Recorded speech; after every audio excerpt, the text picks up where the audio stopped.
So you said the actual turning point was you had an emotional breakdown in your early 30s. So talk about that. Yes, right.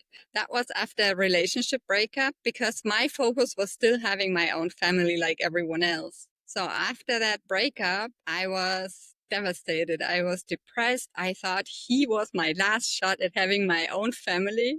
And I couldn't deal with it. I couldn't get out of that depressive state. I didn't know what to do. And at some point, I realized what that depression came from is, yes, also the fact that the relationship didn't work out and I thought it was my last shot at having a family, but also the fact that really surprised me was that I didn't know how to deal with it because it was so intense for me emotionally and I had never experienced that before in my life.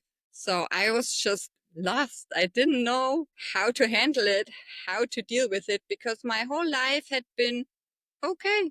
I had never had a serious emotional struggle or, a situation that, really got to me emotionally before. So that was a very new situation for me and I had no idea what to do with it. Did he not want the married life? He did, but it just didn't work between us. There was too much drama, too much fighting, too much disagreement. And at some point, it was just more unhappiness than happiness. But still, I was really trying to hold on to it because I thought, this has to work now. So although I kind of knew like it's maybe not it on a more subconscious level, probably I didn't want to really see it. I still wanted to try and make it work. I was so attached to it. I couldn't let it go. And that's actually what caused the depression, that I was so attached to it and holding on to it and I couldn't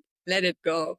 In retrospect, what do you think would have happened to you if you had actually gotten married to this person who you didn't get along with? Yeah, I would have had a very unhappy life, probably. I don't think we would still be together. You might have had a different type of emotional breakdown. Yeah, you never know. Yeah.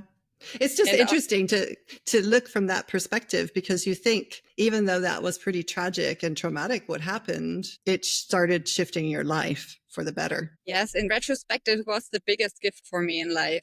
Because if I had gone down that path that I had learned I'm supposed to go down, that was not for me. It can work for other people and that's absolutely fine. But for me, it just wasn't what I'm supposed to do with my life here. So it was the best thing that could have happened to me. But at the time, I didn't want to see it because I was so stuck on my opinion on what I thought I wanted and what I needed to have. It wasn't even really what I wanted. It's just what I thought I needed to have to be happy.